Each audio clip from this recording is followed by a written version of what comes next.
I'd like to welcome the video sponsor, Geology. Geology is a 24-time award-winning skin, hair, body, and care company recognized in Men's Health, Hypebeast, Birdie, Esquire, Ask Men, and Oprah Daily Grooming Awards. Their products are built around just a handful of powerful but proven ingredients that have been trusted by dermatologists for decades. Geology is celebrating its 5-year anniversary with their biggest offer yet. Take 70% off of your personalized skincare trial set and get up to an additional 30% off add-ons when added to the trial. That means that you're getting over $50 in products for just $15. 70% off of a 30-day sample set, plus you get an additional 30% off of the add-ons. Geology's classic everyday face wash for me is probably my favorite. It's the most simple, but it gets the job done. It makes my skin feel great, not oily, and not dry either. As somebody who's right in between on that spectrum, that's helpful for me. Geology can help you fight acne, reduce oiliness, prevent wrinkles, combat dark or puffy under eyes, have smoother and hydrated skin, and target signs of aging. Geology creates simple but effective skincare and hair care routines customized just for you with ingredients that are proven to work. Not only is Geology the best in the skincare game, they also have released a ton of new amazing hair, body, and other skin products. Whatever you need, Geology has you covered. From their affordable skin revitalizing vitamin C and E, ferulic acid serum to their 2-time award-winning co-wash, to their brand new body care line and body wash and deodorant, which I personally really enjoyed the scent on the deodorant, by the way. With all of this, it takes care of all of your bathroom needs. Head to the link in the description or scan the QR code on screen and use code NERD70 and they will give you an exclusive 70% off of their award-winning skincare trial set. On top of that, you can save big on the add-on products of your choice when you add it to your trial. Hurry now because this is a limited offer. And thank you to Geology for sponsoring this video. Recently, Larian Studios' of Divinity Original Sin fame, Baldur's Gate 3 came out and shocked the world with one of the best launches of all time. It now sits atop as one of the best rated games ever. Not only is Baldur's Gate 3 a callback to old RPGs and CRPGs, it's a modernization of the formula, bringing an even higher standard to the genre and even gaming itself, putting just about everybody on notice. And that got me thinking. I think Baldur's Gate 3 also affects online RPGs and MMORPGs. Baldur's Gate 3 is primarily a single-player RPG, but the game also allows for cooperative play and online multiplayer play too. And yet, in just the ways it can demonstrate, it demonstrates being a better and more conclusive RPG in even online RPG experience than most online RPGs and MMORPGs. In this video, I wanted to talk about some of the examples of how Baldur's Gate 3 can teach and impact virtual worlds going forward for the better, and some of my great experiences playing the game so far. Baldur's Gate 3's massive success and D&D's massive success, or tabletop success, have spoken to the ever-living and growing strength of role-playing. Blowing up again, and simultaneously it never went anywhere. Role-playing has been around since the beginning of it all, hence the name of the genres RPG, ORPG, and MMORPG. The latter two being the online representations of such, despite being the part of the creation of the genre as a concept even. Role-players, though, have been an underrepresented demographic in MMORPGs. Despite being a massive sect of gamers in general, arguably larger than the MMO market. Many MMOs lack actual meaningful character development, proper story, and a world that has rule systems that are functional. MMOs are also often incredibly easy from the get-go, in an attempt to ramp things up later on, which is actually kind of in contrary to common tabletop RPGs. As you can see, while MMOs got many benefits and successes from mimicking tabletop RPGs, over the years they relied less on so, and some problems formed because of such, the ability to roleplay being one of them. For example, something that didn't exist in tabletop, but has to basically exist in online RPGs in order to have roleplay, is chat bubbles, yet they're nowhere to be seen in minigames. Roleplaying is an important part of your game, not just because it's a large audience that hasn't been serviced in some time, so there's like opportunity there, but because it's important because roleplaying actors or players in the world, acting as their characters in other words, builds immersion for the entirety of the world. When players are bought into the world, it means that not only will they play more, they will be more monetizable. These are business reasons why role-playing in your MMORPG is important. Skins, cosmetics, housing, mounts, and basically anything that you can monetize a role-player is interested in for role-playing reasons. With roleplay in online RPGs, business and art types can actually kind of meet in the middle. How specifically can BG3 or Baldur's Gate 3 help online RPGs regarding roleplaying? Besides just representation and making it popular again, there are some mechanics and aspects of BG3 that online RPGs are lacking or could learn from. Giving you choice and taking more risk on failable missions and story arcs is a big part of that. BG3 not only has wounding and death mechanics, there are missions and quests that you can literally fail. People you can fail to save and outcomes that you can change because of your actions. I guess in a sense by actually being a role-playing game and thus giving you choice, which actually affects typically boring and monotonous things like questing or exploring, in a bad or lackluster game, they create a more compelling game and thus experience. MMOs need more fail states and missions, more hidden quests, and more attention to detail given to the zones and their creations, specifically regarding your ability to roleplay or feel immersed. SWTOR I think is a great example of this. As an online RPG, it does a fantastic job of allowing you to play missions in different ways according to your alignments and desires.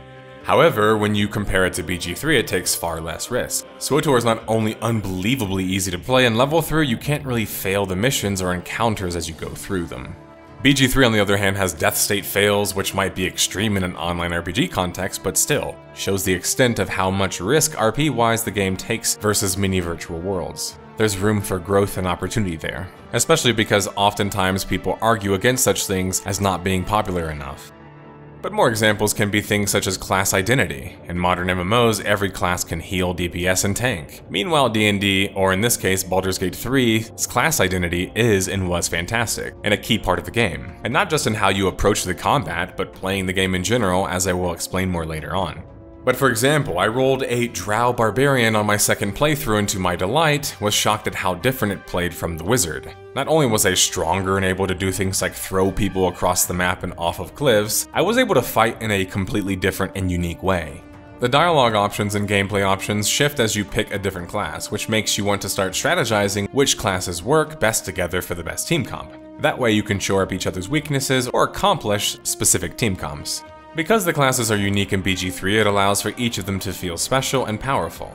I will say that BG3 is the first CRPG that I actually felt like I was playing a wizard or a mage, with the ability to use ragdoll effects and knock people off of cliffs, knock them down, and more. MMOs and online RPGs have shied away from traditional RPG archetypes like this because they have little desire to make players play together in the same way that old developers and games did, or at least they just don't have the same understanding of how to do that. Because of this, classes lose their identity and suddenly everyone can heal, DPS, and tank, which makes none of them unique anymore and just different skins of each other. To commit to a true class identity in your online RPG, you have to allow players to make choices, and choices come with consequences. A wizard's going to have low constitution on average, making him quite squishy without help or spells. You might think by giving the wizard tank abilities or the chance to heal it would make them more powerful, but in a balanced sense, it doesn't, right? Because suddenly now the wizard lacks the ability to do what it should do the most, which is blow stuff up. Give players the ability to specialize or not, but give them the chance to by not turning them into a jack of all trades and a master of none. If they feel that their weaknesses are too strong to prevail at parts of the journey, they can find other players, companions, or help. For example, a wizard might be squishy, but if he enlists in the help of a paladin, suddenly he's way more survivable. Unique class identity also means that unique team comps, which not only increase the fun of a given combat system in RPG, it greatly increases the complexity. Multiclassing in BG3 and D&D further expound upon this even greater, creating all new classes and archetypes, while still maintaining identity and class uniqueness. It doesn't mean that all MMOs or online RPGs should exhibit this style and have, hundreds of classes, but there's great benefit to copying a style that's already been perfected over decades, right? Another thing that BG3 does well compared to most RPGs is handling the downtime in the game, and by downtime I don't just mean the time that you're not fighting, but time that you're exploring, time that you're being social, and the time that you're managing your camp and your supplies. In modern online RPGs, there is a severe overabundance of easy and accessible instant travel. This makes moving around the game so easy to the point of no risk. While BG3 allows for traveling through portals, it's a much smaller world and scale than full-scale online RPGs, so it makes sense. How BG3 balances this as well is not allowing for heal over time passively. Without actually being healed by a heal or a potion or taking camp, you don't heal. And taking camp requires resources, and you must take time away to do such.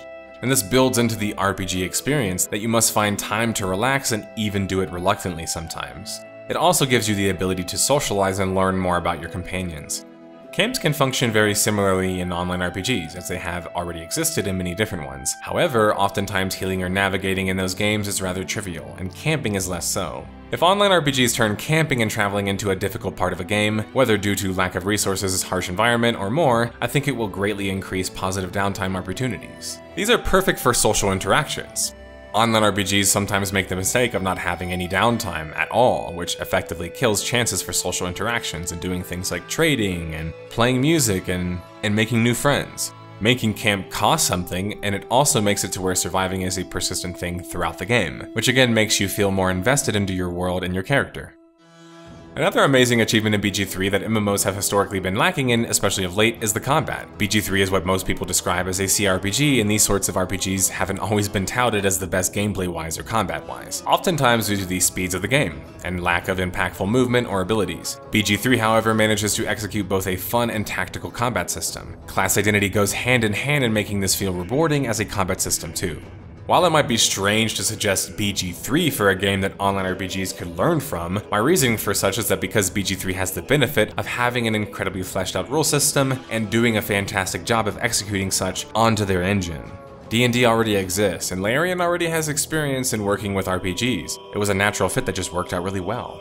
Online RPGs would do well to get back to being strategic games, so especially when they have no shot of beating offline action games in terms of visual clarity or action combat systems. Think Elden Ring. What I'm trying to say is that MMORPGs have never historically been the best in gaming in regards to combat and the fluidity of the movement. That's part of why they have been focused elsewhere, like on more tactical, big brain style combat.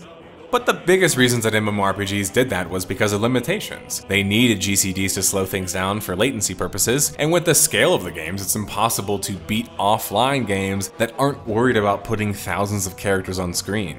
So while that is an ultimate goal that would be cool, shit, even full virtual reality, right? We aren't there yet. So getting back to our tactical class identity filled roots would be great for the overall genre for combat reasons. But the skill usage in BG3 is another element that online RPGs could borrow from. Not just because of gather skills either or crafting skills, but things like nature, perception, and more. These allow for extra skill checks throughout the game and unique content only available to those kinds of players. I think a good example of this is RuneScape. It has plenty of skills to level and progress with it that isn't combat related that provide with it content, quests, and allow you to make a living doing it. While the last editorial was the more technical one, this one is absolutely a more feel-good one for me. I'm really enjoying playing BG3 or Baldur's Gate 3, and while playing it, I just couldn't help but feel like I had to make this video. Both to give my thoughts on BG3, but to give hope to other MMORPG fans that have also been experiencing it, and let them know not to worry. With games like BG3 reaping in the massive successes, while before watching this video you might not have been able to see why at first glance this wasn't a huge positive thing that could impact the MMORPG industry, hopefully now you do, even just a little bit. Thanks for watching.